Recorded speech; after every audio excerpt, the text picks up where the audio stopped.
हा एक संगीताचा नजराणा घेऊन आलेला आहे।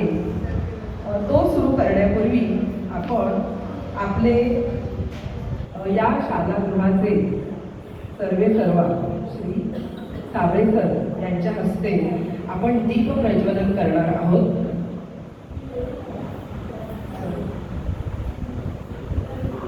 आणि त्यांना साथ देतील आपले शिक्षक सेवा उपाध्यक्ष श्री उमेशचंद्र सिंग सर।